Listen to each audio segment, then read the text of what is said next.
Ah, Yeah. yeah, it's nice. It's I know. How are you? Please. the Ergo K860. Hey, Noties. Just a little keyboard recommendation for you today.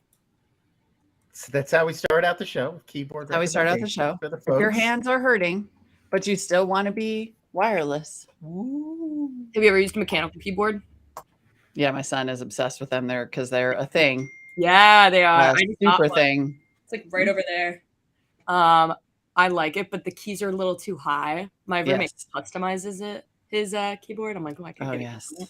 Dude, my child is constantly ordering new keycaps, and he's got to get this blue one and then this other one and then replace all the keycaps. And then there's like a decorative keycap that you can put on the escape key that's like a Pokemon, or it's nonstop. He watches all the videos. Wow. And when he's not buying new keyboards, he's buying new mice. Got really nervous there for a second that you met a animal. The other thing. Oh, You have the launch standard issue keyboard. What are we using? Do you have the same one as this? Yeah, I had that one. That one hurts like hell. I bought a different one because the big one bugged me. Oh, to be young. Look at that. She's all. What do you use, Nick? I'd say you're the fastest operator in launch. Nick's like, I use my implant. Speed getting things People done. are just wasting I time. don't know about that. I would say Presh is the quickest at doing anything. Okay.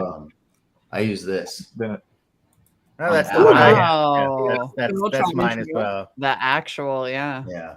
But I'm not cool enough to, I got it because I was like, oh, I want to get super quick with the number pad. Yeah, you got to master the 10 key. That's yeah. It is Like legit. all the Excel wizards are like with their right hand, and I just I can't did do for 2 summers in high school. I used to like temp, and I was doing data entry so much that I got really fast with the 10 key, and it does look very impressive. It looks It so does cool look because impressive. you're like offhanding it. You're like, Yeah, I very rarely have to do calculations, but when I do, it looks cool. yeah. Okay, over under 5 minutes. I think you'll be here soon. you're one. Yeah. I'm gonna go under. I'm gonna go under 5. Boom. Got it. Back. Nailed it. Right, Nailed it. Oh, Nailed it. look at that. 5 Somebody say- seconds, more like. I just won a new bottle of Don Julio. Just kidding. Oh, yeah. All right, Don Julio check. Where are you at? Oh, Oh, mine's yeah. Okay, okay. hold on. I got like this much left. It's downstairs. Yeah, in the bottom. I have less than Jason for sure. Oh yeah, because But I've been more than sharing Molly? it. That kind of makes sense. Oh, sharing. Oh yeah, I told you how I drove it to Santa Cruz so my boyfriend's parents could try it. I mean, I literally have been like, I'm like one of those, you know how like if you get a hole in one in Japan, it can bankrupt you because you got to buy presents for everybody to share Yeah. your luck. Of course. That's me with my Don Julio. I'm like, you guys come over. Come over. Let's Don Yeah, Julio this. On Tuesday, I made carnitas just so that my Mm, ex and his wife could come over because it was her birthday. very nice. I was like, guys, come over for Very carnitas and Don Julio. Very nice. Can we find a new classy thing that's not alcohol to send to people? The Because- Ember mug. Because not Or everybody. This week in understands. startups, Ember mug. Wait, we have the new Coordinating a Don sponsor. Julio delivery. Who's the is new? a Who's the new? nightmare. Who's the Oh, new? is it? Yes, yeah. You have to get You the. gotta babysit I the got to shit get out of that. the Nodi's phone number, their address. I got to know when they're going to be home. I got to text them when it's on the way. Yeah, you know what? Yeah, That that's too sounds much. like a lot of work, but Oh not my for God. me. Well, As when my- you have as Jason I'm- texting you my 30 famous new life. ideas every 3 seconds, and then you're also trying to coordinate where a delivery driver is in Freaking San guy. Diego. It's a good. You're triggering Lon's PTSD. Please, Oh my god. You really please don't are. trigger Lon's PTSD of working for me. There we go. Look, we got so many wonderful options. You know what I think we should? I've been using. I didn't bring it up, but I've been using the little magnetic wallet on the back of my phone All because right. you know the new ones have the MagSafe thingy. All right, I just The went magnet to is the shh. the mag is the ish. I have the mag for when I'm driving my car that plugs in. So now Oh, I it look like an holds Uber it? driver, but I just come in, I slap my phone on it, and now I've got Right. like my Uber driver ish right here on the left, and I can just drive, and then That's I leave the pretty car, nice. and it's charging. Right, so it's not That's just pretty holding nice. it; it's just Yeah. it's so delightful. I mean, It's from I'm not Anchor. trying to be like this girl or anything, but my Polestar has wireless charging, but also it has Google. So the whole screen is Ah. just like I got Google Maps, I got Spotify, I got Sirius Jeez, radio, yeah. I got actual that's nice. radio. That's I got nice, the yeah. little It's reading me cord my that texts, comes out of the glove compartment that you hook into the back of your phone. And then Yeah, nice. which you is can actually listen to probably your way MP3s. That's probably way more reliable than everything that we have talked about thus far. News. Okay. All right. You Hey, know what Noties. works? Hey, everybody. Cable. Well, no, we have a new sponsor coming, swag.com. That's my dude. Look at that. And I don't have the white interior, but look how nice. Swag.com. I want to make First ad read coming up today or tomorrow, Jason. Oh, is it really? Yeah. So I am so stoked that they're doing this. So I said, let's make a $500 swag bag, and we'll give that away to folks, you know, who come on the show, whatever. So we got to work on with them on that, because that could be nice. Like, you know, you come on the show, you get a swag bag. Didn't they used to do that, Lon, on like you would be on a show and they'd say participants get. Sure. I mean, they still do that. If you like a lot of shows, if you're a celebrity, they leave a little gift bag with some treats and stuff in your dressing room. And award shows are the really famous, where they've got the gifting suites, and you've got the crazy bags with like really valuable Sonos in it. Yeah. Or like a vacation for three nights at this resort or whatever, you know. Nice. Yeah. Isn't the most famous gift bag ever the Oscars loser? Like if you're nominated and you lose, you get the most ridiculous. It's like insane. And that's what they had that Sopranos episode where they steal Lauren Bacall's Oscar gift bag because it's got so much value. I'm leaving with something. I'm leaving like with an something. iPad. And, right. Yeah. I'm from round the way. I'm leaving with something. It's pretty great. All right. Here we go. In 3. Quick time, please. Sorry. Oh, good call. Good call. Also, nice. I'm at 140. Since we're not talking any trending shows this week, do you want to put Lon at the back half of the show after news? How dare you? How dare you? Okay. I just figured I'd ask. How dare you? Sorry, Lon. I always thought you were a front half guy, to be honest. Oh my god! I'm gonna pretend it just came up in the meeting. I didn't bring it up. Some junior person brought it up. Wow. You just put him as second guest? Did you put Lon as second guest? I almost got bumped. Lon like stays on the couch guest. He's like Rickles, you know, like he stays on the couch. You never know. Like he's on the couch guest is awesome. No, you know, those like they would keep Don Rickles around because they knew like he's gonna be great with the next guest. You know. All right, here we go. In 3, 2. Hey everybody, it's Thursday. Welcome to This Week in Startups. With us again, as always, Lon Harris, the Lons on Twitter. What's good, Lon? Hey, good to be here. What's poppin'? Oh, the same old stuff, you know. Nothing new. When I saw Lon, I was like, oh, it's Thursday. Yay! Thursday. Yeah, but we don't have any shows right now. Becoming I know. Well, I have shows, but you all aren't joining me on watching shows. I have one new show, which we can. Okay, but we we'll got talk about new shows. So we always talk about streaming, since the streaming industry is huge. It's also got some injuries right now, maybe overspending. So we're going to talk today about the business of streaming, and then just some highlights that are coming. We no longer are having blockbusters day and date released, huh? That's over. That's gone forever, Lon. Just, you know, it's not on our. Well, I mean, gone forever.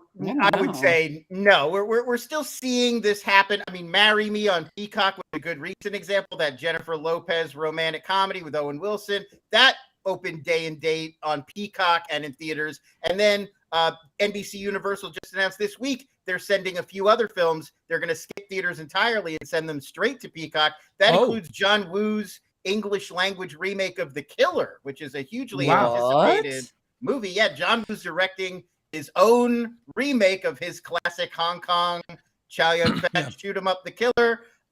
No word on casting or whatever, but that's going to go straight to Peacock. So, you know, like theater owners and exhibitors have been very big on this idea of, you know, that was a pandemic thing. Now that we can go outside again and the air is no longer as poisonous, we're not doing that anymore. I don't know if the streamers are all necessarily on board. I think that we're still going to see some experimenting with these releases. All I know is I got spoiled because my kids now think, we can see Doctor Strange, we can see Batman, we can see Morpheus, and I was like, it's only in theaters. And I don't know how long Batman took, but that looked like 2 months or 3 months in theaters. 6 weeks, 7 weeks, I think, is what they're waiting now. And I mean, what's interesting, that's what we're seeing with Paramount Plus. They're doing that a lot with the Paramount movies like Scream.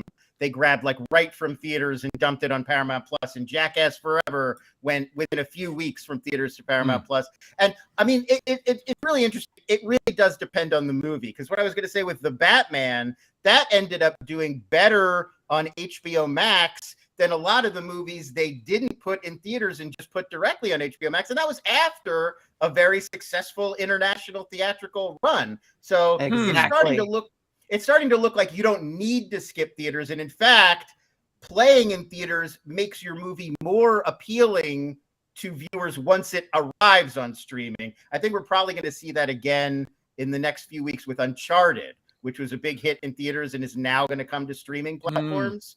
I think it builds interest when people know that it was a theatrical film. They feel more like, oh, I got to see this. I think there's definitely a skip. First of all, are you definitely recording, Lon? I'm definitely recording. Okay, Yes. doing some producer service on the back end. I am at 4 minutes and 15 seconds in my rap. Excellent. But so scarcity breeds interest for sure. I mean, I was like, come on, the Batman, because I'm not sitting in the theater that long. So bring it. I mean, I think I'm excited. All the hype was there. But don't we think the windows have to be 8 weeks max? Like, I don't think that this 3 to 6 week, 6 month window, I don't know. I just think the window needs to get shorter. I mean, that's dead. The window that we all remember from the 90s and the aughts of where it would be several months of a theatrical window, because that was also, there were all sorts of deals that were dependent on that window. There was, when is it coming to VOD and digital? When is it coming to physical media? When is it coming to HBO versus cable? International versus even. Yeah. Right. International used to drag 3 months or something. Right. And so there was that big window for all of these different players to kind of get their individual windows. And now we're kind of pushing all that to the side. There's really only one window that matters. When do you show up on a service everybody has so they can watch it? What's the ideal? I personally, I think it's 4 weeks. I say because 6. I'm very impatient. You say 6? Like 6 weeks worked pretty well. I mean, obviously, look, like the way movies work now, by week 3, week 4, the people who are really eager to see your movie in theaters have seen it. We're an opening weekend culture. Doctor Strange, people are going to pour into that starting today. It's happening right now. And so, I don't know if you need that full 6 weeks, but I mean, to me, I think that's what we're seeing, is that it's a good buffer. It gives people enough time to see it, who want to see it in theaters. It builds up that little bit of level of anticipation so that when it does hit Peacock or HBO Max or Paramount Plus, there's a lot of built up interest that maybe there isn't in something like Red Notice, which has big stars, had a big marketing campaign, but then kind of comes and goes, and people sort of see it or don't. Yeah. I was a little disappointed because I wanted to see Batman in theaters, because I felt like the only way I could really experience it was to dedicate myself to going to a theater and experiencing it as a 3-hour piece of art and making that commitment. And sure enough, with kids at home, my kids, my 12-year-old, it wasn't for the 6-year-olds, obviously, a little too violent. I found out very quickly. A little bit brutal. And 7. It was basically, I got through the first hour and I'm like super upset now, because I'm like, I want to experience this as one piece of art. And I feel like when I go to a movie theater, I saw Morbius and I actually really enjoyed it as a piece of art and an experience. And so I feel like 6 weeks gives me enough time, because I don't want to go during the rush typically, but I am going to go see Doctor Strange at noon or 1 p.m. This is the other thing when you have kids that happens, is you start doing the matinees, because that's like a great I time love to go.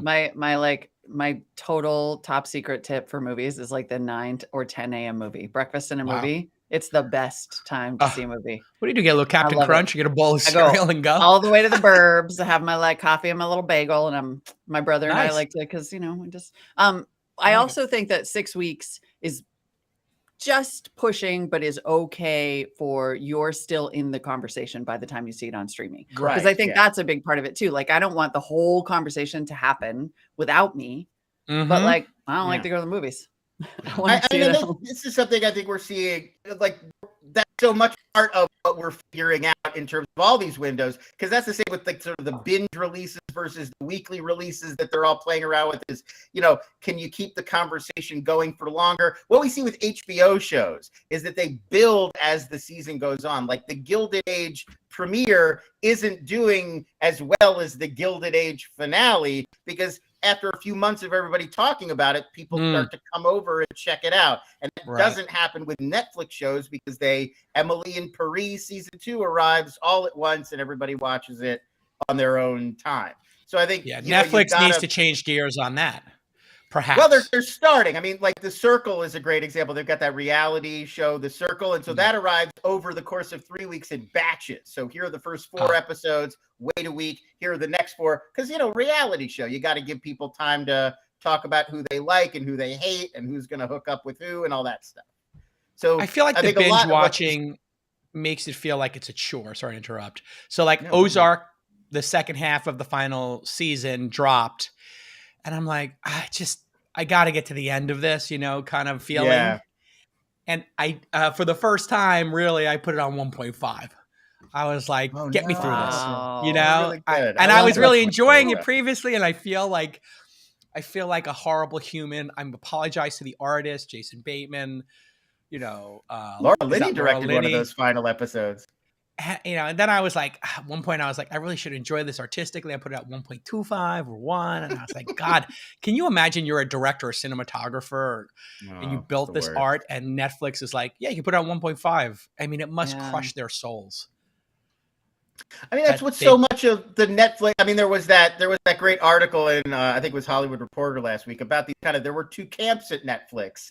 There's the old school Hollywood studio thinking of like, look, we've got to work closely with creators, shepherd these projects through development, make them into iconic shows. And that's how you got stuff like, Grace and Frankie, Orange is the New Black, Stranger Things. But then there was this other camp that was like, look, we can churn out. We got all this money. We've got a limited amount of time. We've got the whole world we've got to take over and get interest from people. Yeah. Just crank out as much as you possibly can. There'll be something to appeal for everybody. And even if it's hate watching, it's just killing them with content. There's so much stuff, there's going to be something for everyone, and let our algorithm sort it out. And I think we're sort of seeing the end point of that now with a lot of shows that you want to go through at 1.5 speed. Exactly. You don't care. Let's talk about this a little bit because that story did come out and we didn't get to it because we were so busy dissecting all of the pieces of Severance, which I think was time well spent. But this article is really, by the way, I went back and I watched the last 4 episodes again because boyfriend and dissecting. Although I felt I was a little unfair, good one. I see where you're going there to the finale, the 4th time that they did another round of bopping between them, I still was like, nope, it's too long. Anyway, okay. So this article, the Hollywood Reporter article, notes that Cindy Holland, who was Netflix's VP of Content Acquisition and Original Series, did seem to be one of the really loud voices pushing for quality, saying like, no, we should go more high end. We should go more HBO. They booted her.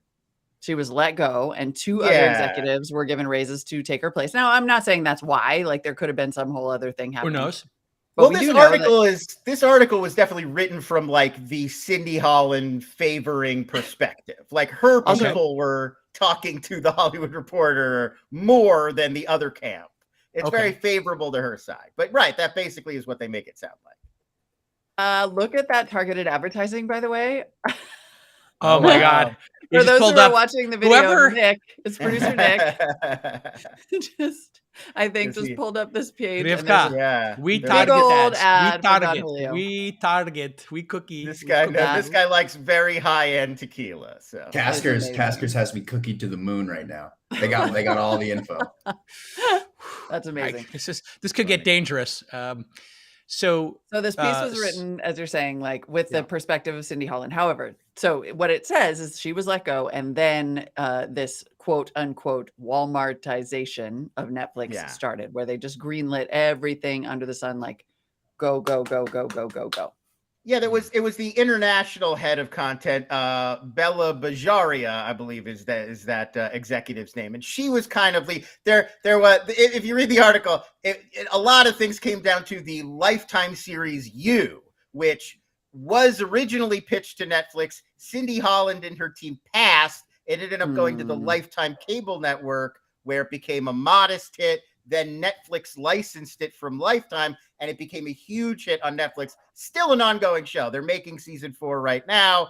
And so Bella Bajaria is the one who brought it back to Netflix after it was a hit on Lifetime, and it became a little bit of a told you so. See, she doesn't know everything.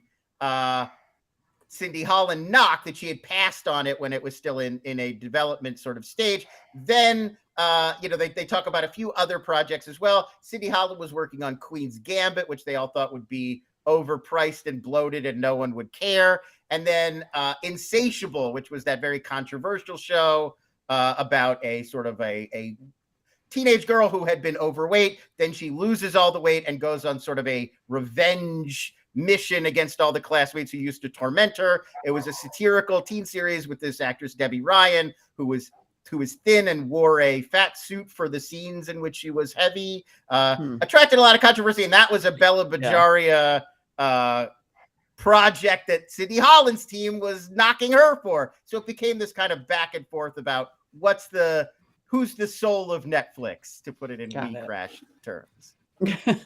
Got it. And then Sarandos ended up backing Bella Bajaria, letting go of Cindy Holland, and a lot, from the perspective of this article, a lot of people at Netflix feel like maybe that was the point at which things started taking this wrong turn. Or all this content and doing a massive content push is what got them this massive number of subscribers and engagement, and what got them to, let's say, this, first Netflix waypoint, was responsible for some amount of growth, quality.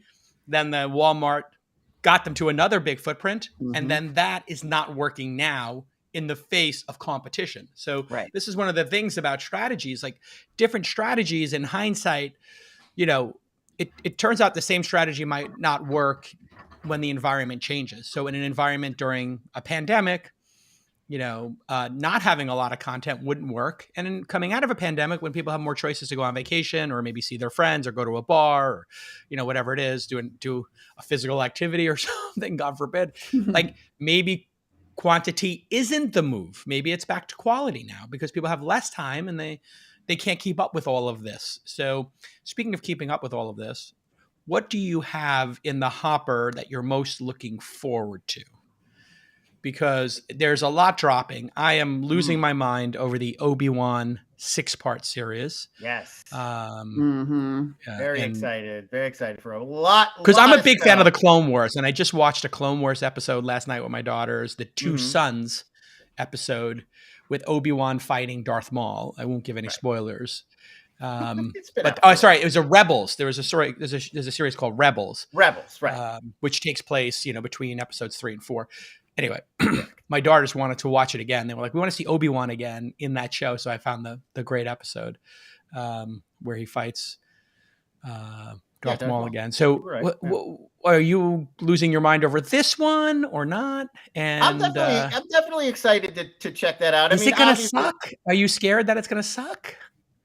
Or do you think it's going to be great? I'm excited, but I'm nervous. I don't think it's going to suck. I'll tell you, I mean, Deborah Chow's doing it. She directed some of the better episodes of Mandalorian. I feel pretty confident about the creative team that's behind it. I think Ewan McGregor, great in that role. He's just in the right phase of life, too. Like, they got him at the right time to make this. But I'll tell you, my one caveat here is really, I just kind of don't love the idea of Obi-Wan being very active during this period. He's supposed to be hiding out. Even in the trailer that we got yesterday, there's that scene where he's saying to Owen Lars that, we got to train young Luke Skywalker in the Force. And it's like, when the time comes, Well, no, Obi-Wan wouldn't want to. That's letting Darth Vader know where you are. You can't connect to the Force. Vader will find you. So I don't know. Like, to me, that's a big hurdle they've got. Obviously, they're going to engage with it. We'll see if they thread that. What about some explanation for, here's why this is happening, and here's why Luke still grows up and just thinks of him as old Ben the hermit living in a cave and doesn't know any of this stuff. But I don't know. To me, I like the idea of Obi-Wan just like living alone, meditating in a cave for 20 years, waiting for Luke to grow up. Like, I feel like there's much more gravitas. There's like a mythic sort of legendary kind of thing to that. And I think that when we micromanage it, go back and be like, but he was probably doing stuff. You kind of cheapen it in a way. But I'm very excited for the show. I did not. Molly, you have some thoughts? What's your feeling? I don't have too. I mean, I think Star Wars, like, has gotten more comfortable, somewhat controversially, with ripping up the canon. So I think this might be a step in that direction. And frankly, like, I'm fine with it. I'm here for more Star Wars content. I'm excited. I like the Ewan. I like the I like more tuck-in Star characters. Wars. I like more Star Wars, but I do want it to be good out. though, because I don't want it to be. I don't want it to be the Netflixification of Star Wars, where it's just quantity over quality, and I do worry a little bit about that. Here's the thing: you put Ewan McGregor in it, it can't be bad in my mind. I mean, they would, especially given how good The Mandalorian was. I thought Book of Boba Fett, people didn't like it. I kind of digged it in some ways, with the exception of the biker gang. So they called the mods. I'm still so mad about that. The mods were just the Gen Zs, the Gen Z token, the token Gen Zs. But you know what? It was kind of like every series has to have their Ewoks. You know, there has to be one mistake made. Well, I will say a lot of people were very down on them having like 60s Vespas in Star Wars, but that's a very George Lucas touch. He loves that 50s and 60s he does. car culture. It was a bit of an It was very American graffiti. Like, it felt like a little bit of a nod to classic George Lucas to me. I'll give you that, but why were they so sparkly? Like, I'll give you that, but come on. The sparkles. That's also it was just they were like too, less than zero, hipster, it was like the Breakfast Club is coming in to fight, I wanted it to feel more like, if you're going to set the whole show in Mos Espa and Tatooine, it's got to feel more like a real place. I wanted to dig in more to the reality of life. Like there's that one scene where you meet the mods and they're like, there's no work here in Mos Espa. We don't have any way to make money. It's like, I want more of, give me more of that. I don't need as much of like, like references to the old movies. Yeah, like, build out the world, build out the culture. And that's what I mean by tuck-ins. Like, I felt like Rogue One did such a good job of explaining the existence of this different group of people during this tumultuous time. So it was like, there's a group of people and their only mission was to steal the Death Star plans. And like, here's what happened to them. Yeah. Spoiler, they all die. It's like, it was just so well done. What's going to be, the chat, I do want to shout out the chat, by the way, for a possible show for us, because they have been talking up Halo this whole time. I'm watching Halo. If you guys want to get on board, let's do it. I watched the first Halo. I watched the first one. How many we in? We're like 6 into Halo or something? I think we're 6 weeks into Halo. Maybe I'll throw that one into the hat as an option. Yeah, I would be down to talk about Halo. The other one I was going to say, if we do want to do sci-fi, today on Paramount Plus, Star Trek Strange New Worlds debuts. The new Star Trek sounds like a winner. And this one, it's set right before the classic Kirk Spock Star Trek. So we have to do that. Young Uhura are in this one. Anson Mount, Christopher Pike. Perfect. I'm definitely going to check this one out. Let's do it. Let's do it. I mean, that's just a no-brainer. We're just closing on the Star Wars thing because I got a lot of feelings.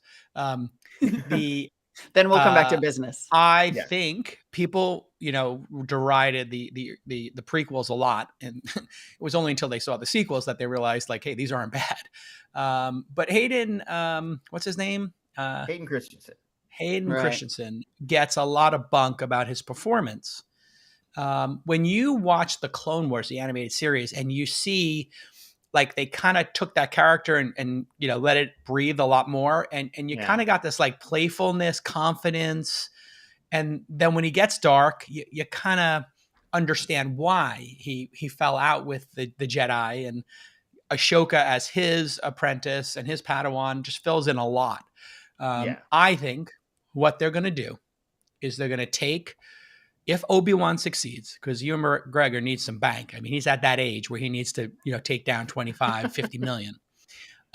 They need to take Obi-Wan and then immediately Hayden Christensen and Ewan McGregor and Ahsoka do a little bit of the de-aging or whatever they got to do on makeup and just do the full-on Clone Wars. And that would be tremendous, because they're Cad Bane, who you saw in the original, who you saw in Boba Fett, is a character from Clone Wars. So they keep mining Clone Wars characters, Ahsoka. So the most interesting things in Mandalorian and Boba Fett, in my mind, were mined from the Clone Wars series, which if you haven't seen, the Disney Plus playbook. I mean, Dave Filoni, who created the Clone Wars series, one of the co-creators of Mandalorian and Boba Fett, he's really kind of along with Favreau, sort of laying the blueprint for the Disney Plus Star Wars world. And this is exactly what they're doing. They know that this whole generation of, people your kids' age and a little older grew up with the prequels and these cartoons, and that this is, to them, this is core Star Wars. So you've got Rosario Dawson's doing the Ahsoka show. Hayden Christensen is in this Obi-Wan show, we know. So they're already bringing all these characters back. And Hayden Christensen got nothing going on. Did he I don't know if work they're gonna again? I know, you showed that picture. I don't know if they're going to recreate events from the Clone Wars series, or they're just going to spin it out in a bunch of different directions. But what you're saying is what they're doing, basically. Yeah. Like, this is the game plan. And when I talked to Jon Favreau about The Mandalorian, we had a conversation about it at an event, just socially. He said, he was like, well, have you seen the Clone Wars? I was like, yeah. He's like, I've seen all the Clone Wars like 3 or 4 times. He loves them and blah, blah, blah, blah. And one of the reasons he wanted to do The Mandalorian, all this stuff, was because he was such a fan of what Dave Filoni had done. Dave Filoni is like, who is it? Kevin Feige? Yeah, they both. He's kind of like the world builder and the coordinator.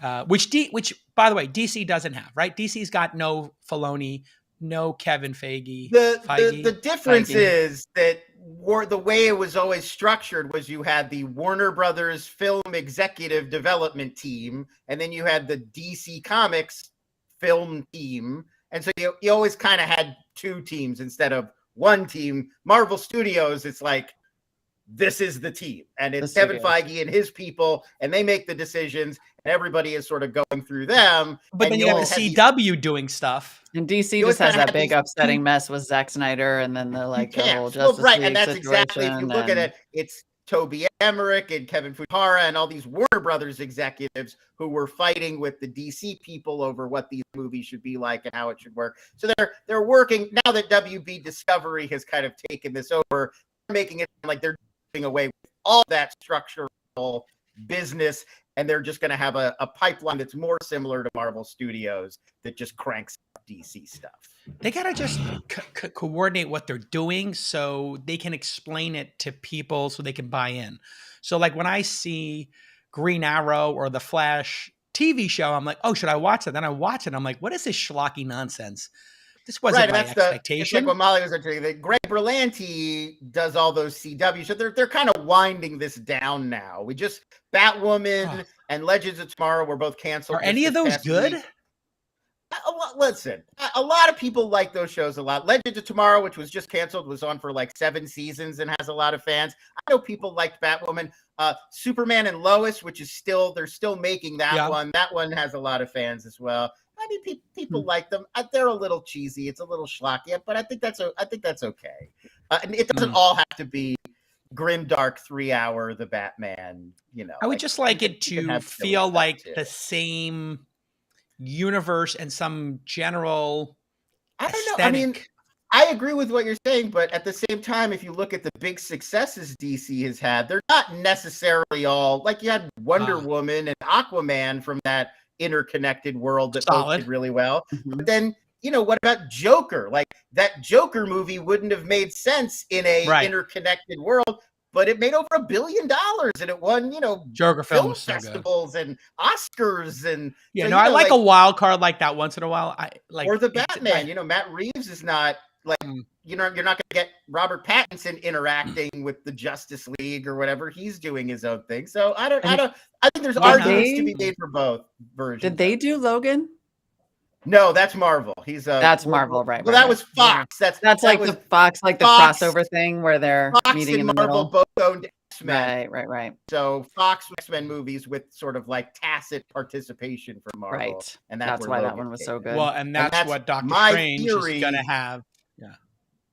My theory, they're saying that Doctor Strange, I haven't seen it, so this is not a spoiler. They're saying Doctor Strange has some unbelievable, groundbreaking, you won't believe it, cameos that introduce characters. Professor X is already in the trailer. Patrick Stewart's in it. That's already been spoiled by the trailer. My guess is that Hugh Jackman is going to show. I'm sure he is. They started that with the Scarlet Witch. Right. They've been teasing it. We know Professor X is showing up. I bet we get a moment. I love the X-Men. It happens to be my favorite. X-Men are my favorite. I love that X-Men series. Days of Future Past. What a masterpiece. I have not very much actual art in my life, but I do have a long time ago. There was a comic artist who made dinosaur X-Men. Oh yeah, I remember that. Yeah. 4 frame Dino X-Men down in the downstairs. And sometimes like actual adults will come into my house and be like, what is this? Is that? Yeah. Well, before we let you go, I want to coming back one way or the other. Yeah. We're getting new X-Men soon. Before we let you go, quick business update on the business of streaming. Peacock is now introducing in-scene ads. Yeah. That I want to ask you about, as also Netflix and these other streamers have these conversations about an ad-supported model. In the case of the Peacock thing, exactly, like these ads will be dynamically inserted like a video game. So you can see we have an example up on screen. Jurassic World Dominion being advertised. Yeah. Which, yes, please. I wonder to what extent is 2 things. One, is the ad industry so stoked because digital advertising turned out to be a little bit of a fraud because things like Facebook kept overstating the metrics. TV, everybody skips unless it's live sports. There hasn't really been ad-supported streaming on sites like Netflix and HBO. Like, is this actually a little bit of a revival for the advertising industry / going to ruin our viewing experience completely? I mean, so far streaming has actually been pretty good for ads. These ad-supported free services are more popular than I think most people expected. Your Tubies, your sort of Roku channels, those kinds of platforms found a big audience, and I think that limiting it, the ads are not as omnipresent as they are on like basic cable. If you're watching a Bravo show, you're being interrupted every 3 to 5 minutes for a few ad breaks, and on streaming it's less oppressive, and so I think people mind it less. So and then obviously, if they can start even integrating it into the shows, that's going to work even better. I mean, I think it's sort of counterintuitive because at first you would think subscription services were all the rage. We all just assumed everybody will pay for Amazon Prime and Netflix and Hulu, and then that'll be it. And that's what they watch, and they have their subscriptions, and there's no ads. But I think we're seeing that more options people are willing to check out. As long as they can keep costs down by having some ads, they're willing to do it. Sometimes when an artist wants to have a Heineken, or a Diet Coke for a specific reason, or a Tesla or an Aston Martin or something, and it's on brand, I kind of like this. James Bond comes to mind, right? Aston Martin pays for that inclusion, I'm sure, but it's on brand. It feels like that's what he would drive anyway. Yeah, the big knock was there were a few movies where Bond drove a BMW because they paid instead of Aston Martin, and not the diehards didn't love that. Yeah, that felt a little. But I do love that about the Mission Impossible movies. What's that? They have is that the one that they always have the cool BMWs? Is that the one I'm thinking about? Yes. Maybe not. Maybe I'm thinking of that. Yeah, right. I mean, a funny joke too. A lot of Avengers movies, Tony Stark is driving a Saab because they're the ones that paid, and it's like I don't know if. No, they had the Audi RX. Audi, you're right. Audi. Back in the day, that was like the hottest car on the planet. And remember, briefly they had Acura, and that was just like no. Tony Stark will drive whoever the highest bidder. The Audi, I was 100%. Yeah, so this shows you like this can take the fact that we can talk about this can show how it can take you out of the narrative. It can really work. Well, it can really work when executed well, and it can also take you out of the narrative where you're like, he's driving an Acura? What? Right. Tony Stark I think at this point, product placement is so omnipresent in Hollywood films. I doubt we'll really know. I doubt this will be so much worse that we will even notice. I just watched Uncharted, and there's a whole scene where Mark Wahlberg is not only in a Papa John's location, but verbally shouts it out like, "Hey, I'm inside Papa John's right now," and it's like that's the level of product placement we're getting. That's where, I mean, like this is probably less bothersome than that.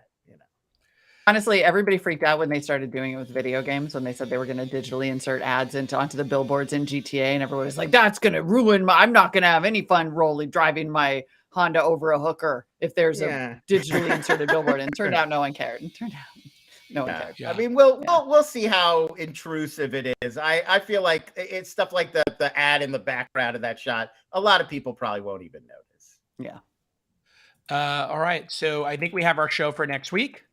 We'll go with Star Trek Strange New Worlds. Strange New Worlds will be our new binge. I bet they'll put 2 up for the debut Love week. it.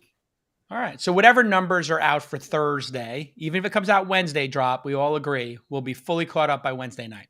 Okay. Yes. And that means you two as the audience. Thanks, Lon. Everybody follow at Lon's. And is that the new betting back there, or did we not get that? No, I haven't. I shopped around. I got all caught up in my bed shopping. I will figure something out and send guys. By next Thursday, I want to. When Lon comes on air, I want him to be cuddled in bed with his new sheets. All on me. Well, I threw it back to Lon because I don't want to get him expensive bed sheets that he doesn't find comfortable. Because that would be. I want his review of them. If we get him the wrong ones, let him review it. We'll send them back. Just send him them, and then if he doesn't like them, we send them back. Lon gives a review, and then you're my gifting concierge producers here. My gifting concierge team for my producers. We're doing gifting now. I want to get a gift. You know, Mike Ovitz had the gifting suite at CAA, and they talked about that. It was like legendary. Speaking of gift bags, like we talked about earlier. So I got a little gifting suite going on here, a little gifting. Might be gifting some Warriors tickets this Saturday night, Molly. You keep your Saturday night open. I may have gotten gifted all right, pretty legit seats. I just no promises, but basically everybody in my life just went to the curb, friends. Might get gifted some. Could be good for branding. All right. Lon, great job. We'll see you soon. Stay safe. See you soon. Happy watching. Happy streaming. Happy streaming. We need a little punchy catchphrase for Lon. Happy streaming. Yeah. Happy streaming. Yeah. Stick with us. Happy streaming. Stream on. May the stream be with you. Stream on. Stream on. I know. We really kind of missed our opportunity to have him on yesterday for the May the 4th. Yeah, we caught up with that. I think our Obi-Wan discussion did a lot of fan service there. I felt pretty good about that. Yeah. Hey, in the Noties in the Noti chat room, what are you most looking forward to? What are you streaming now? What are you most looking forward to in the second half of 2022? Yeah. I'm just curious because I can't keep up with the calendar. That's the other thing. I'm so behind on all these shows because now I got 4 ladies in my life. And so what my wife likes, what my 12-year-old likes, what the 6-year-old like, and forget about my own needs. No. That's 4th on the list. I have no needs. That's conversation last night with my girls. And I'm like, what do I want to stream? I want to watch Tokyo Vice. So I'm watching Tokyo Vice. I like Michael Mann. I'm watching Tokyo Vice. I'm like, you know when I get to watch Tokyo Vice? When I'm on the treadmill. Yeah. So this is how I can always get my wife. I'm like, babe, I got to stay in shape. I got to work out. Now. I got to work out. And then I got the iPad. I really just want to watch Tokyo Vice. And I'm working out as my excuse for getting my Tokyo Vice time. So your Tokyo Vice. Man, I came this close yesterday. I almost pulled the trigger on a treadmill. I got to do it. I'm just get the Peloton tread. It's fucking dynamite. I just really want them to do the subscription thing. I'm just being cheap. Stop. You don't need to be cheap. Trust me. I know. You don't need to be cheap. I'm buying a pool heater. Trust me. I'm the guy who pays you. You can afford it. This guy walking back and forth. This is like fixing my Mickey Mouse electrical. Oh, come on now. I got to do it. I'm doing it. Shoot the lock off your wallet. I'm just doing because the Nordic track is so nice and like. Just get the Pelly. You get your Pelly Pel going. Right, I love Pellegrino. Getting the Pelly. Peloton. I'm doing it just for TV because it's true that every time I try to watch TV too, either my son comes up and is like, do you want to watch these 11 YouTube videos in a row? Oh. I do not. It's like but you have to 11 servings of whipped cream. Oh God! And then my boyfriend, who I adore, is not that into sci-fi. Hi, babe. It's okay. What? So we have to find. I know. I don't know. I mean, you make compromises in relationships. Exactly. You do. That's not the show. That's a compromise I can make. Woo! My wife and I were like, "What's a bad sci-fi film we can watch?" We're like, anything above 30 on. Metacritic, we're like, 30 to 50. Fine. Perfect. 50 That's to my 70. Sweet spot. Yeah. I mean, I love it. I mean, that's why people are like, oh, Morbius sucked. I was like, actually, kind of liked it. Like a 30 critic and 75 audience is pretty much my favorite movie. Like amazing, that's guaranteed to be a winner for me. Yeah, I mean, the Every time. critics always. I hear this from the horror fans. They hate horror. They hate sci-fi. Yeah. And horror films are like, we know you don't like it, but we love it. And like the only time I they just want like to a be like, horror don't rate film, it. Just don't rate it. I don't need you. yeah, it's not for them. And this is why the Oscars suck, is because they just don't take into account the films we all like to watch. Mm-hmm. Like the fact that a Marvel film can't win at the Oscars, or a Star Wars film can't really win, or a horror film can't win unless it's got like some,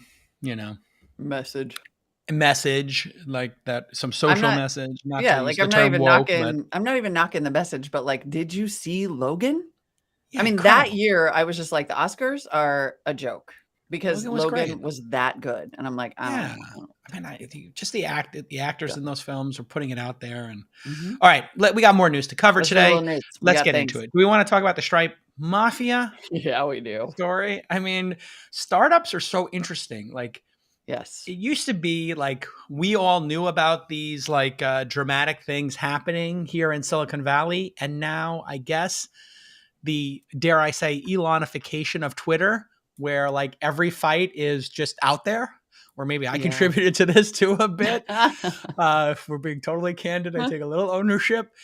But I guess every fight has to be public. So like me fighting with Mark Andreessen and, me talking about it publicly, people are like, why would you ever do that publicly? Is that bad for business or whatever? I'm like, what the fuck do I, oh, sorry, gotta stop cursing. I'm like, what the heck do I care? Now, I got to give Breslow a shout out because he started this whole thing with, who knew fintech was so sharp elbowed, but here we go. So somebody sent me, before we even get into this, somebody sent it to me, was like, have you seen this thread? And said, quote, my new vice is Twitter bro founder scandals. It's a genre now. It's a genre. It is. It's its own. This is going to be I mean, if we think about the Theranos WeWork universe, we got to come up with a venture capital universe, the VCU. The VCU. Yeah, this is the VCU, the venture capital universe. God damn it. Why is Lon gone already?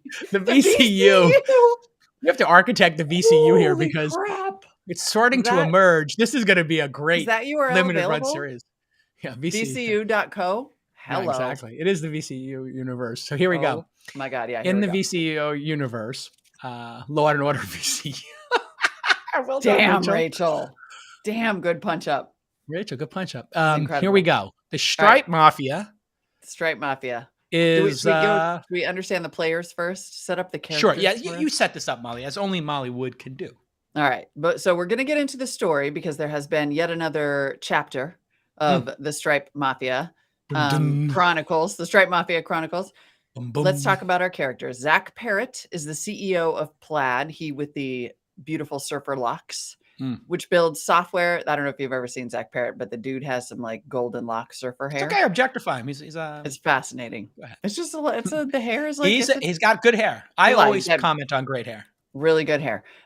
Plaid, of course, builds software that enables apps to connect with users' bank accounts. So like if you buy a car on Carvana, Plaid is what enables the transaction and makes it secure. Yes. So it was like a big innovation. Jay Shah is a business lead at Stripe who appears to be leading something called Stripe's new financial connections platform. And the new business line for Stripe looks pretty similar to Plaid. I mean, it is Plaid. I mean, financial connections is the description of what Plaid is. It actually really is. It's basically like you took Plaid and you stripped away the cool name and the good hair and you just made it a feature. Made it a feature. So Jay tweets about the announcement of Financial Connections. Yay! We're launching Financial Connections today, enabling businesses and their customers to safely share their financial data. Businesses can go directly to Stripe to access a privacy-first authentication flow and our new data API. The classic Twitter victory lap. Victory lap. What could go wrong? Plaid CEO Zach Parrott responds, wow. I'm not making that up. Wow. Exclamation point. Jay, you took interviews with Plaid and asked probing questions multiple times over the past few years. And your team sent repeated RFPs under NDA to ask us for tons of detailed data. I wish you all the best with these products, but surprising to see the methods. RFP being proposal, and NDA, non-disclosure agreement, if you're new to the industry. So what he's saying here to translate is you guys pumped us for information under NDA, under false pretense, and then photocopied the product. Yep.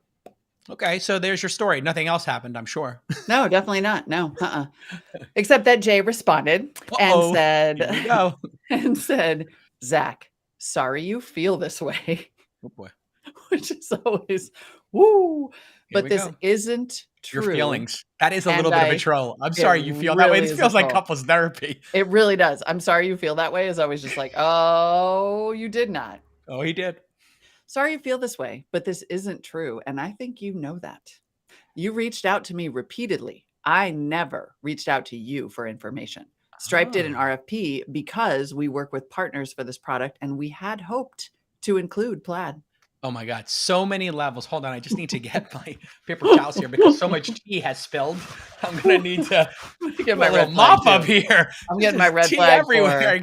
Sorry you feel this way. So let me, Rachel got the one-liners today. I don't know, man. Rachel's Adderall is kicking in here. Dude, Rachel is hilarious. Rachel is Everyone hilarious. follow Rachel on Twitter because she is a machine. She's of got the Twitter thing on dial. Rachel, this is giving me toxic college boyfriend vibes. It really is. Really? It really is. I'm sorry you feel that way. I'm so sorry that they banned everybody's instant Adderall online. This isn't true, and I think you know that. Ooh. I mean, that is like, ooh, gaslighting. Like you might want to. Well, he's like, and we had hoped to include Plaid. It's like you were thirsty. You were sliding into our DMs, and I have the receipts. And child, not only were you sliding into our DMs, we didn't want to. We were going to include you in the party, but but we didn't. So then our content king Ryan Breslow could not stay out. The Ryan King slid in. He's blocked me. I couldn't even see this. Oh, and then the Ryan King, of course, shows up on cue. The Ryan King signal was broadcast into the air, and he was like, "Oh, bummed that this happened to you, Zach. Thank you for speaking up." Stripe does this because they can. Most are too afraid to call it out, but the tide is turning. Wow, look at this. He's literally like an empathetic Batman. They threw up the dancing Grateful Dead bear. Startup Batman. They put the bears, like the dancing bears from the Grateful Dead. If you're being harassed by Stripe, just put that signal of a dancing Grateful Dead bear.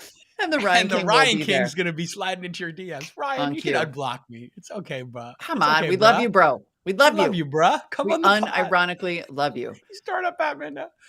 And then in comes everybody, right? In comes Antonio Garcia Martinez, who's like, I love how what used to be behind the scenes drama is now totally public and out in the open. Yes, what I was just saying. Yes, exactly. And he's like, this sort of thing used to happen all the time at every company you can name, but feature only in word of mouth lore. And now everyone spectates on the blow up, which makes me wonder if the Ryan King is right, that the tide is in fact turning. Yeah, everything's public now. Everything's full contact, and I like it. I'm here for it. I like a full contact, no bullshit. Let's just keep it candidly out there. Yeah. Amazing. Yeah. I mean, honestly, I kind of agree. Like, why we all have the stuff that we say, and then we have the stuff that we say out loud, and then we have the stuff that we say about business, and business is all just people. It's like there's things that you can speak about, and sometimes you can't, right? So you have to use your judgment here of when it's time to speak up. So you basically got to pick your battles. You got to pick the hill you want to die on. You got to pick your fights wisely because enemies accumulate. Mm-hmm. And so I find myself in the awkward position of like, listen, Andreessen Horowitz and I don't get along, but it's really Mark Andreessen and I don't get along, but he's a fan of the pod. We got a lot of besties in common. David Yulovich is a close friend of mine. He's come to All In Summit. He went to work there. So, it's all of a sudden these things become into gang wars when, I'm friendly with a lot of people at A16Z, in fact, and Superhuman I invested in, and then Andreessen Horowitz invested in. So, you can have like little funny battles. But this one is turning out to be real. It's getting a little more real now because I think what we're going to see is a group of people lining up on pro Stripe side, people who own shares in the company. And then you have a group of people who feel like this company is behaving in a way, whether that's true or not, that is predatory. And I'm not making a judgment on that. I don't know that they're predatory. I don't know that they're not. And you know, they're playing hard. Well, and Zuckerberg, I have been very outspoken. He just steals everybody's ideas. I mean, I made a joke on CNBC, like, you know, it's amazing what a great job Evan Spiegel is doing at Snapchat, especially since, you know, he's CEO of that company while being product manager of Facebook, you know, because they just steal all his ideas. Hey, yeah, exactly. I got you. Maybe I didn't tell that. I dropped the joke better when I said it. It was a slow burn. It was a slow burn on my part. That was my fault. No problem. Fuego lento. Especially since he's doing 2 jobs. And so you know, people do steal from each other. People do pump people for information. And is it actionable or illegal to copy a product? No. You could look at Twitter and make a literal photocopy of it. People have. People making open source products that are a copy of Facebook or whatever. Kind of how the world works, right? And what you want to do is build an organization, for founders who are listening, that can constantly innovate. Because just copying somebody, you don't know why they made the decision. So sometimes you copy somebody, like let's say the features at Plaid. If they copied a bunch of features and they don't know why they made them, they may have made mistakes and copied things that Plaid's going to deprecate down the road, or that don't work, or that Plaid would not rebuild again. So you just have to be careful and be thoughtful and have a team that's actually understanding the customer base, not just copying, right? Right. And to be fair, there's no reason in the absolute ever-loving universe that Stripe would not have a feature like this. At all. It's like from a business perspective, it actually didn't even make sense that Stripe it's going to be on the roadmap. Plaid, like it's going to be on the roadmap. I don't doubt that on some level they probably did pump Plaid for information, and probably under the guise of, maybe not even under the guise. They may have legitimately thought we should partner with Plaid or bring them on or even acquire them, and then decided, no, we can build them this ourselves. That happens all the time. Yeah. Zach Parrott, come on the pod. Come on, man. I DM Zach. He should totally come on the pod, because I mean, for one thing, it is a more sunlight is good, and like get some exposure for Plaid out of this. He's almost come on a lot of times. My understanding is he's a fan of the pod. So, comms team, come on the pod. You know, we'll have a discussion. It's not going to be like gotcha journalism or anything like that. We'll just have a discussion about like what's the product, how are things going, and you know, how do you feel about them as a competitor? That's it. Yep. But they did have that Visa acquisition, if you remember. They almost SPAC'd. I mean, Plaid's a great business, but they've had some choppy. Visa almost bought them, and then it was broken up. It was a DOJ thing. Is that what happened? I think that might have been what happened. Yeah, I'm trying to remember. You know, my memory is usually rock solid for these things, and I actually don't remember in that case. Turns out there's kind of a lot going on in the world these days. It's hard to keep it all straight. They called it off due to regulatory scrutiny. It really was that, yeah. I don't know that. So I don't think they were blocked, but the scrutiny was so high that they felt like maybe the chances that they could get it through would be low, and it would take a long time.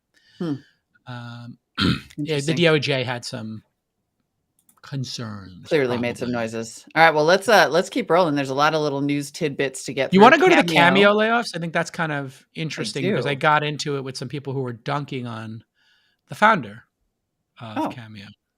I remember, who was the VC you had on that was an investor in Cameo and had that great line about how it was too stupid to fail? No, I don't remember that. It was hysterical. He's like, was it Mamoon from Kleiner Perkins? I think did the latest round. I can't remember. It was a pretty recent interview. That I was not on. It was like one of those, like your old homie that, and he was like, and then there are sometimes there are ideas like Cameo that are too stupid to fail. And I was like, I'm writing that down. That's amazing. Anyway, Cameo, too stupid to fail, and maybe so smart that they, like all these other startups, are starting to make some cuts in response to changing conditions. Cameo laid off about 87 employees. That's 25%-ish of the company, including, though, and so that is significant. It also included, however, the CTO, the chief product officer, and the chief people officer. Okay. So is there more than just course correction happening here? We've had this discussion. There is this term, never waste a crisis. I think it's a political term. I don't know where the origin of the term. Somebody can educate me. Producers at thisweekinstartups.com. When you have a crisis like this, you might be looking at your team and saying, hey, who's overpaid and not bringing it? And then who's their number 2 and number 3? And you might say, our chief product officer really should be the CEO. And the chief product officer is getting paid 300, 400 grand. They got 2% of the company and they haven't been in the office. They're not coming up with great ideas. But hey, the number 2 and 3 people are kind of crushing it and they're in Figma or InVision all day making these mock-ups and they're coming up with all the ideas. Mm-hmm. And then you might be like, our CTO is out to lunch and overpaid and our chief people officer is unnecessary. We're just going to have HR now. We're not hiring a ton. We're going to be at this size for a year or 2. So we don't need them either. Mm-hmm. So this shows me maturity. Mm-hmm. This shows me a high degree of maturity, which is, hey, we're going to make cuts. We're going to make them up and down. It's not going to be the people on the bottom. It's not going to be people on top. It's going to be the people who are either redundant, unnecessary, or overpaid, or some combination of that. Now, this sounds really cutthroat. Well, actually, I feel like we should course correct ourselves here because I'm looking a little further down in our notes and it turns out, and this, what you're saying may be true and or also outgoing Chief People Officer Melanie Steinbach wrote on LinkedIn that all 4 of those execs wrote themselves onto the list in order to save more members of the team. Seppuku. Right. Wow. So they literally committed I feel like ritual suicide to apologies if we suggested otherwise, but it seems like in fact that's unprecedented. I know totally. I was like, wait, stop. This is not the story that we think it is at all. That's a huge deal. That is very cool. Okay. Yeah. The 4 executives who left, Rob Post, Emily Boschwitz, Nundu Janakaram, and me, all wrote themselves into the list in order to save more members of their teams. And in I'm like, going to tear up. That's amazing. Even if it's not true, it's a remarkable thing to write. In recognition of the readiness of the teams they had built to face the work ahead of this company. All right. So again, playing cynics here. Usually when you do this, it's because you are going to do it for performance, et cetera.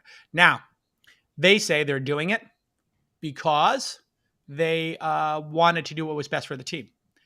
Third possibility. So if you ever seen the Kurosawa film Rashomon, there's like your version of the truth, my version of the truth, and the truth the actual truth. Somewhere in between. Yep. What could have happened here is CEO says, board says, hey, we think your positions are not going to make it through this round of cuts. And they say, hey, I don't disagree. And I was thinking of moving on anyway. So it's kind of like that breakup discussion where it's like, is this working? And you're like, do you think it's working? It's like, I'm not so sure. And I'm not so sure either. Maybe we should take a break. I think we should take a break. I'm sorry. I can't even remember who suggested that we're breaking up, but we're breaking up, right? Kind of what might have happened here. And then the CEO, board, whoever is driving this, rightfully says, okay, for the protection of their reputations, if they want to, this was their idea, great.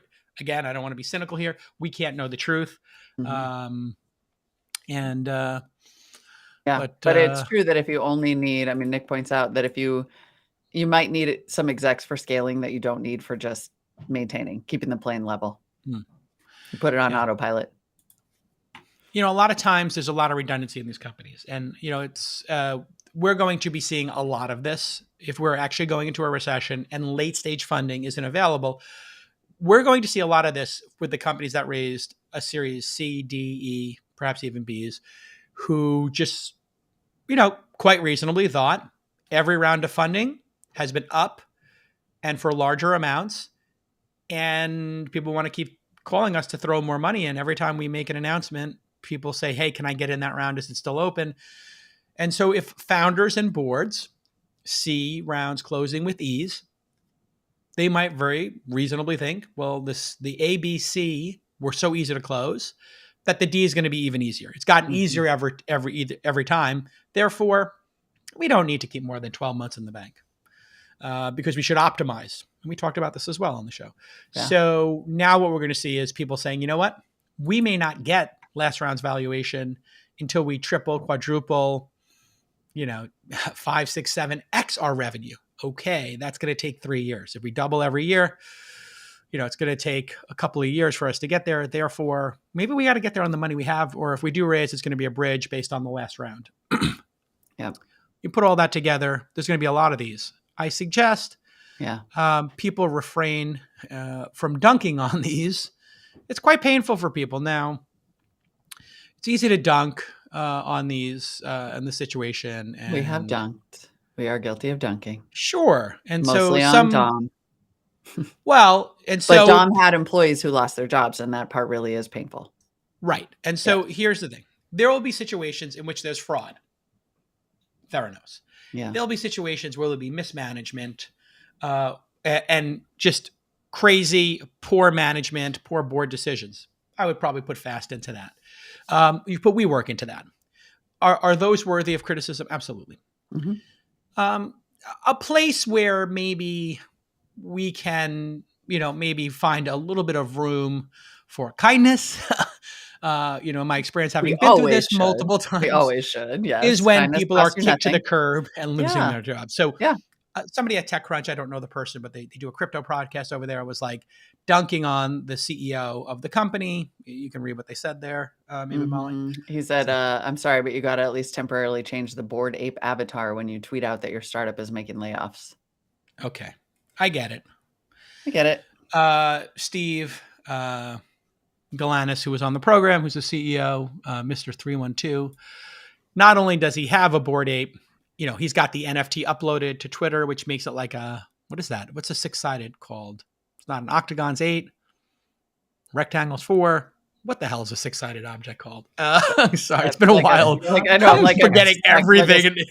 This is how you can tell you're old. You don't remember anything from. I don't think it's called a sexagon, but I do now want to start a band called Sexagon. It's pretty sexy, that gon. Sexagon is that's pretty awesome. Cool. Hexagon. Thanks, Miguel. Thank you. Hexagon. I don't care. I call it a sexagon now forever. Oh, that's a sexy gun. Yeah. I mean, look, everybody, if there are layoffs and there are layoffs at a company who's who is too stupid to fail, right? So like not an obvious need in the world like Cameo, and it appears that the CEO is spending stupid money on Bored Ape Sexagons. I unfortunately, these reactions are to be expected in the hellscape that is Twitter. Yeah. But and also have some freaking empathy. Have a little empathy. So I said people are losing their jobs. No need to dunk here. To which this journalist, and this is where I think this is why the New York Times is asking journalists maybe spend a little less time on Twitter and maybe put it more into stories, or, in his case, I guess his podcaster.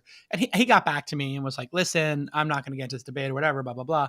But I do think for journalists, the dunking, and then somebody called me out on my saying Twitter could be done with half the number of people. So I thought this was actually a particularly productive dialogue.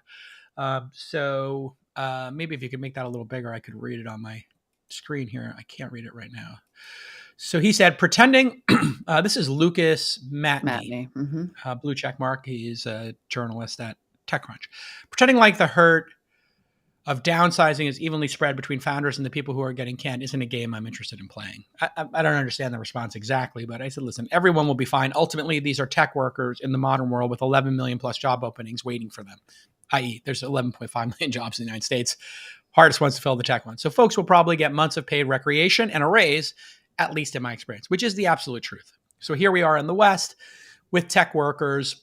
Man, do they get treated overall amazingly when compared to a factory in China that gets shut down and you don't get paid for the last 2 weeks you worked. That's kind of how it works, and there's no safety net. So yeah, your tweet struck me as a bit mean-spirited. So and somebody rightfully called me out hey, about Twitter, I was saying hey, listen, Twitter could be done with 2,000 employees instead of 8.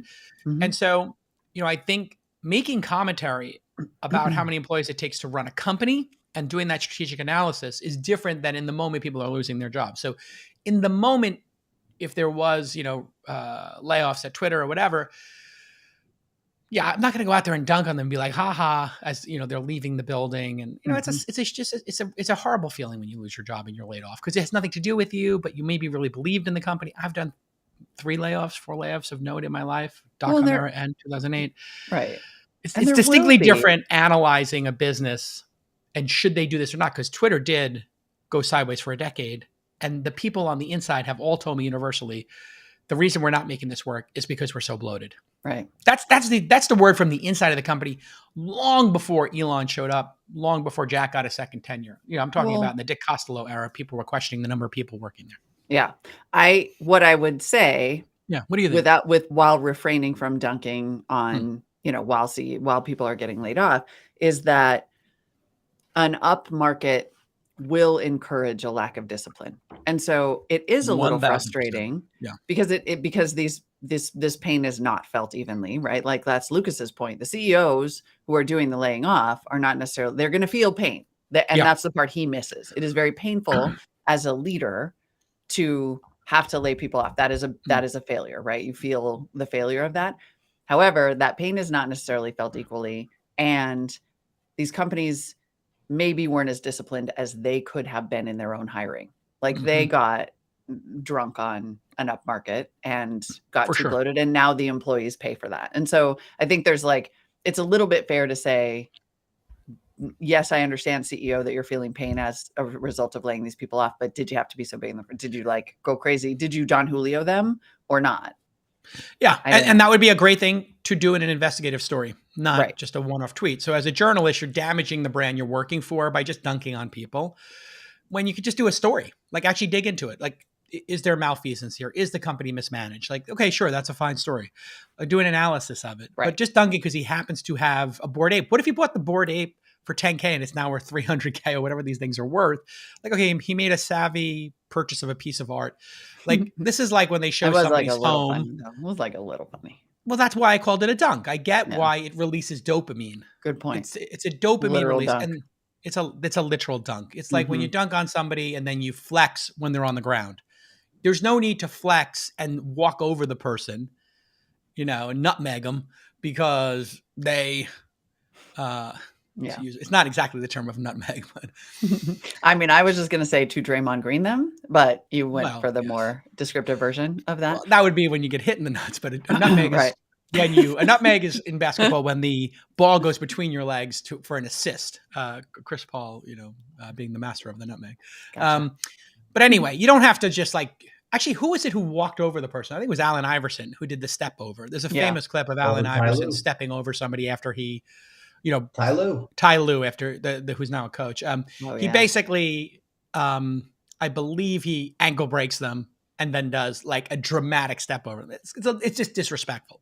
So just a little coaching here for, Cub journalists. I don't know if this person's a Cub journalist, but this is why there's a little animosity between tech press and tech, leadership, is because you don't need to dunk at this time. I don't know if this is why. I will say most outlets are not allowing this level of dunking. I think it's more the heightened scrutiny, I would argue. It's both things. Yes, it might be both things. I will say we are gearing up for a time of much dunking and much commentary on tech CEOs, one in particular, because there's also reporting today from CNBC, breaking news as of this morning, that says that Elon Musk is planning to serve as temporary Twitter CEO following the takeover, meaning that he will likely be the one to execute any of these layoffs should they occur. There you go. And taking all the fire for it. Okay. Yeah. Great. So Parag Agrawal, we should note, just as by way of background, is the current CEO of Twitter. He has only held that position for 6 months. So this is also sort of subtly an announcement that he is out in some way. We don't know what way. But we do know. You never know. Maybe he sticks around for a year, and because was he previously the CTO or the VP of engineering? I can't remember. I think he was. I think it was CTO. Yeah. So he can stick around for 6 months or be a consultant. Who knows? I have no inside information. Yeah. But great. I think that is, if you're going to buy something this big and put this much of your net worth and reputation on the line, you should be CEO. He's got to uncover what's going on there. And there's a group of people who will be very inspired to work there as him CEO. There might be, conversely, a group of people who don't want to work for him, which will set a culture. And a culture needs to be set there because the culture has, according to all the CEOs, according to Jack and everybody, the culture has meandered, right? There hasn't been a wartime CEO there ever.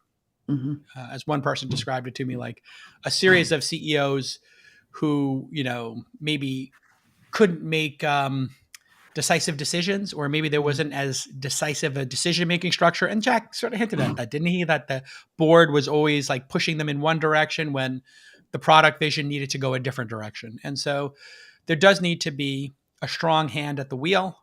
There's going to need to be a culture that is established, reestablished, rebooted, whatever. And, that's what Elon will bring to the table. Matt Levine, I don't know if you read him, but he had that great email newsletter guy. Yeah. Amazing Bloomberg newsletter. And he had a remarkable one the other day where he was sort of taking apart Parag's statement about Twitter employees about why, they voted for this purchase. And the response was basically like, well, it was good for the shareholders. And he just had like paragraph after paragraph that essentially is resulted in the same outcome, which is like, it seems like everybody who works at Twitter doesn't give a shit about Twitter. All of the executives at Twitter can't be bothered to say this is a really, impactful product. It's really important to the world. Like they just one interesting insight. Yeah. And just says, Twitter's board gave up. It was really remarkable. And he sort of said like, Tesla, Amazon, like these are not companies who have CEOs that are just like our fiduciary duty is to maximize the shareholder returns at all. Yes. And as a result, those companies are returning wild returns to their investors, unlike Twitter, which has had a series of leadership that barely uses the product. I mean, I made that point many times, and I think that is why he will be a great CEO. He understands, loves, and uses the product, has, absolutely built the most important car company in the history of cars, perhaps, since Ford, I guess. Or Mercedes. I'm not sure who is the most important car company in history or how you would judge that, but certainly he's one of the most important, if not the most important car company in the world. And he's done it with no advertising budget. And we would, I think, all agree that his ability to engage socially on Twitter has been a big part of landing employees, customers, and building those brands. And his personal branding and the fact that he does customer support on Twitter all day long. And obviously we're friends and, I think you don't have to say it, but I will say he has also occasionally lost customers on Twitter. Yeah, maybe, take the good with the bad. So it is what it is. If you don't like his style, and you buy your car based on that. And then it's probably people, AOC at least drove a Tesla for some period of time and you don't like them. I drove a Tesla for some period of time. Yeah. Yeah. So, his style, as he said on Saturday Night Live, like, well, yeah, I'm a little strange. Right. If you haven't been paying attention, I'm not exactly a normal. And we have to at least point that out, that there is a universe in which when you drive a Tesla, feel that you have to apologize or Cinderella for some of those things on Twitter. Like they're inextricably linked, is what I'm trying to say. I think the guy I think you can drive the car linked from the car. I think I think you can still drive the car and enjoy it and not worry about it. You'd be amazed. Come to Oakland, I know some people it is vote with their for some people it is a thing. Very quickly, because we have another interview right after this, but let's talk about the money real quick behind Twitter. Oh yes, and this purchase, because there have been some rumblings that not all of the money has been secured and what's going to come next. And then there is an SEC filing revealing where some of the money has currently come from. It revealed that Musk has raised $7 billion in capital for this takeover from 18 investors, who include Larry Ellison, who committed $1 billion, Sequoia Capital, Vi Capital, Binance, A16, and the Prince. The largest investor in the disclosure was Saudi Prince Al Walid, pledging to roll over $1.7 billion in shares. So I guess he was not mad about the tweet. Yeah, these are, to be clear, these are existing investors in Twitter who are pledging to roll over their shares. Some are rollovers. I think some might be. Nope. The Saudi one, that's rolling over. The other ones are new capital. The other ones are new capital. Okay. Let's do that again. 3, 2. So just to clarify, the Saudi prince is the only rollover. Al Walid apparently saying he would roll over his existing shares to contribute to this purchase. All the others are new capital. And I think there could be more to come. So is my guess. So who knows what date was this filed? And I wonder what date this was,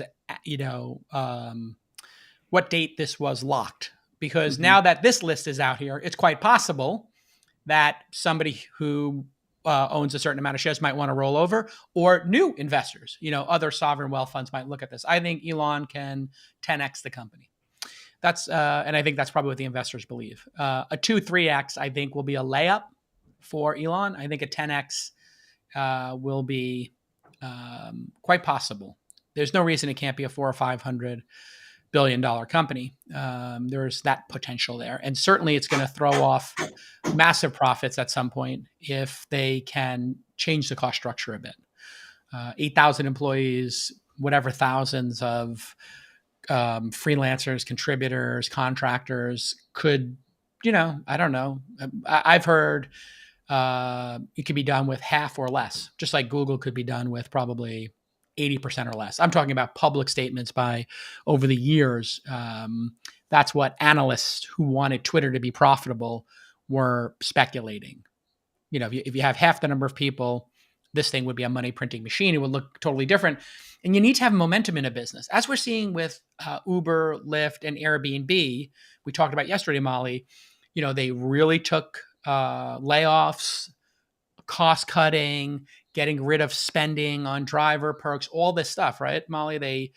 They took out of the business to have discipline, to show that it could reach profitability, and that free cash flow will arrive. What does that do?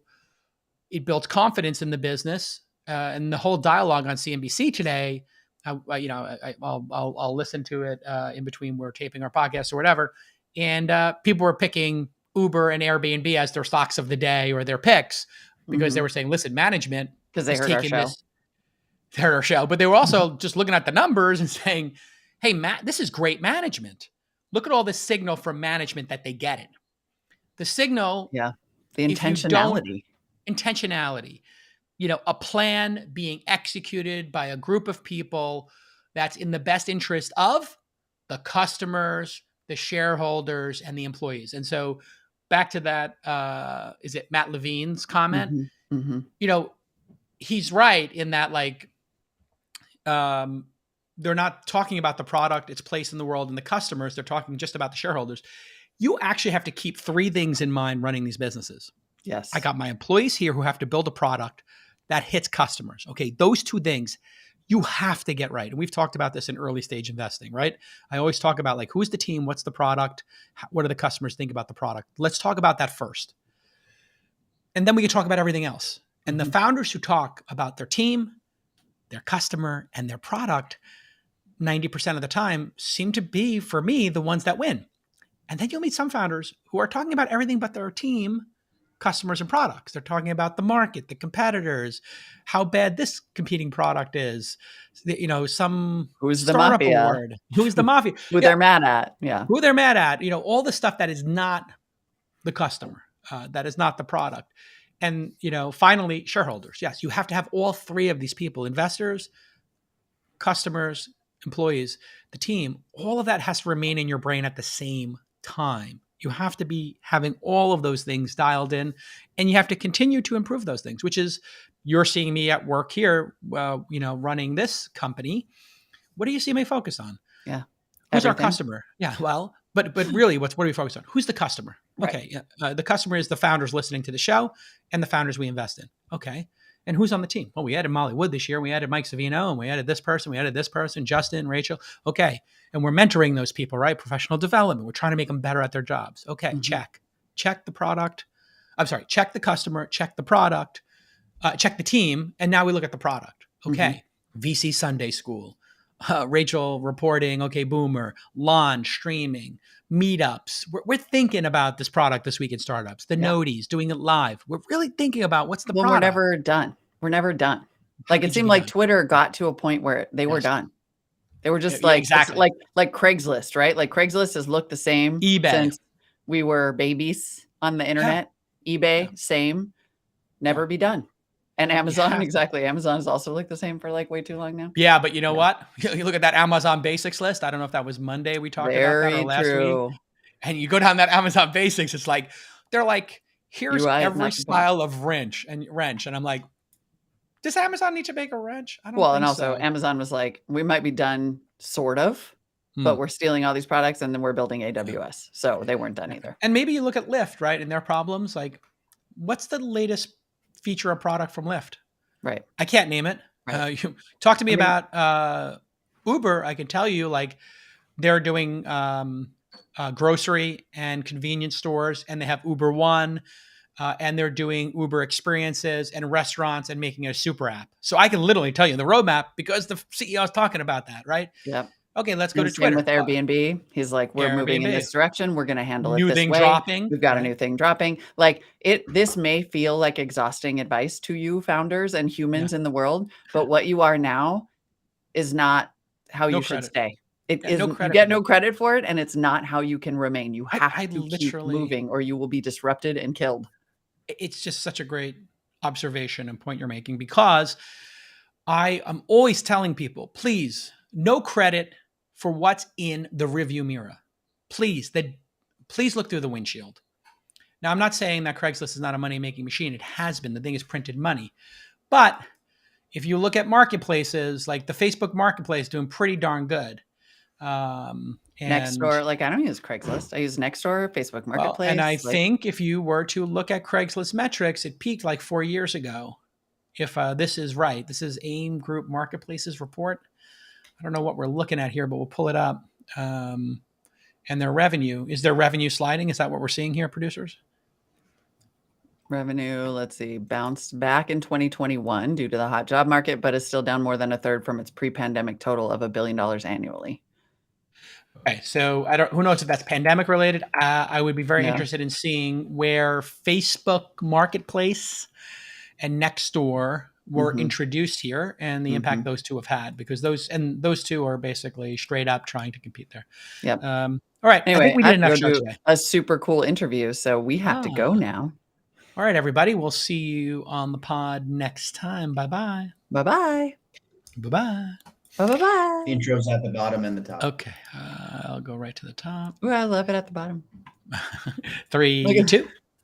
Hey, everybody. It is Thursday, and we have a great show today with a little bit of a chaser for the week's news. We're coming down the mountain now. Tuesday was a little rough. Wednesday, we got a view of what's going on in the world. And here we are Thursday, sliding into the weekend, everybody. So it's Thursday, and Lon Harris is back for This Week in Streaming. We're going to talk a little bit about why Netflix might have gone wrong with their Walmartification of content. Talk about the Obi-Wan series and in-scene advertising. Plus, we pick the new show that we're all going to, including you, start streaming this week. And then we're going to recap next Thursday. I mean, is Streaming Club the new book club? Yes, it is. Yes, it is. So stay tuned for that, because everybody better get on the jump. You have work to do between now and then. In the news, we're covering the Mafia, because the Mafia used to do its business in secret, but now it's all on Twitter. There was a Twitter spat between Plaid CEO and a Stripe executive yesterday that we are going to break down with some dramatic readings. And then we'll talk about Cameo laying off 25% of its staff. And then, maybe when dunking goes too far. And then finally, we'll wrap with the news that Elon is going to be CEO of Twitter for a couple of months after the acquisition goes through. And that he lined up some new funding for Twitter and rolled over some very big positions. It's going to be a great show, Molly. It really is. Stick with us. Why not? Stick with us. I guess those Saudi princes really do forgive quickly. Okay, boomer toss for with Rachel. Sure. Wait, no, Molly has to go. You want me to just do it, Molly? I can do it. I have 12 minutes. That's like an hour in radio time. Yes. Oh, Molly, by the way, you can you don't have to jump on that 10 minutes early. That I just extended it for tech check with her. Oh, great. Real quick. Perfect. Okey-dokey, Well, then here we go. let's not use it all. But. All right, here we go. Is Rachel coming on, or are we going to talk about her in the third person here? Yep, she's coming on. Okay, Rachel, let's go. Okay, then have you been reading those stories about how Lake Mead is receding because of climate change, and they're starting to find all the mob bodies? They did find a body in a They barrel. found literally a body in a barrel, and Body in a barrel. They quoted the sheriff. He was like, "Yeah, there's gonna be more. 1980, body in a barrel. There's gonna be a lot more of these." Yeah, well, wait till they train the iguanas in I Red shouldn't Hook. be laughing about the body in the barrel, but it was just so like They drain the iguanas. They're gonna find. Yeah, they're gonna. Yeah, I mean, you're gonna find it all. you find Jimmy Hoffa. Twitter is the Lake Mead of social media. It's where all the bodies are buried. 3, 3, 3, 2. All right, everybody. It's Friday. It's Friday here, and everybody loves at the end of the Friday episode. Rachel Braun, Rachel reporting here with her OK Boomer segment. Tell us, Rachel, who do you have on OK Boomer this week? This week, I got to talk to Patrick McDonnell. He is the co-founder of Flapjack. Flapjack's a really cool startup that uses data to optimize the layout of restaurant menus. Flapjack is also one of my favorite fake swear words from when I was trying not to corrupt my child. How big a business is this? Like, what does Patrick have to say about Flapjack and why that specifically restaurant menus? So we did talk a lot about how he got into the restaurant industry. He found out this was a pretty big problem when he started making air filters for people during the pandemic. People that were buying the air filters were restaurants, because they wanted people to come in and start eating inside again. From doing that, he found out that a lot of these companies had issues with their restaurant design. Even the grammar in some of the menus kind of sucked. And he found out that if he just kind of tweaked the menus, people were able to save a ton of money. And I thought that was kind of a cool way he found it. Interesting. So this is AI or it's a consulting service? So they look at the menu and they consult with you and tell you, hey, listen, your Caesar salad would do better if you had shrimp, and you could say plus $7 for shrimp, and you had a flank steak plus $6 or $8 for flank steak. That's a layup for you. Why don't you have, add chicken, add shrimp, add flank steak to the bottom of any salad? Yeah. Is it that kind of like advice that you would think every restaurateur would know, but maybe it's not obvious? So exactly. They use food cost data, sales data, and online reviews to design the most profitable menu. He also said that there was like an 8 to 10 increase in gross profit after people use Flapjack. And 8 to 10 X or percent? Percent. Okay. Yeah. So it's not possible to be 8 to 10x, but not in 8 to 10% makes sense, because if you could lower it, you could certainly lower your food cost by 5%. You could certainly increase orders by 5%. I mean, all that optimization is there. Did he talk about taking into account I know, the feedback? We're interested. We're interested. The feedback that you give on Uber or DoorDash, because they ask you to thumbs up and down stuff on an individual item basis. And if you thumbs it down, they might ask you why. Hey, it came cold, whatever. Because, let's face it, some things don't travel well. Maybe the restaurateur thinks it does in optimal conditions, but in reality, if you order ramen, sometimes it comes in a big globule brick of ramen and you're like, this is terrible. And then some places seem to have figured out how to deliver ramen without making it turn into a brick of... You got to separate the broth. Who's not doing that? He did not mention it being used for Uber Eats or anything, but I think that'd be a great use case. He's in a incubator type of thing, a residency program called HF0 down in Miami. So I'm sure he's building out there. I like it. So, and it's really are we funny. Investing? What's going on? Did you get an allocation? I think it'd be really cool. You may need an allocation. I think he's raising right now. So okay, we'll call him up. But the funny thing is that actually, despite our interest in the business, it's like the least interesting thing about this kid who worked on the flamethrower project at the Boring Company, who negotiated from a spoon to a BMW. Like, this sounds like a really fascinating founder. Yeah, he is crazy cool. So he was the first and only, I believe, full-time employee at the Boring Company's Not a Flamethrower project, which was really cool. And then he was a product manager at Dropbox. So the jump to creating a startup to creating a startup, I thought was kind of interesting, going from two kind of pretty big companies. Excited to hear your interview. Stick with us, everybody. Yeah, nicely done. Nicely done. Good catch. Good get. Thank you. All right, should we upload? Yes, please. Hit the stop key. I'm saving. May the 5th also be with you. We're having Siete de Mayo on Saturday. Maybe, unless I have to dump all of my friends. Wait a second. Cinco de Mayo is on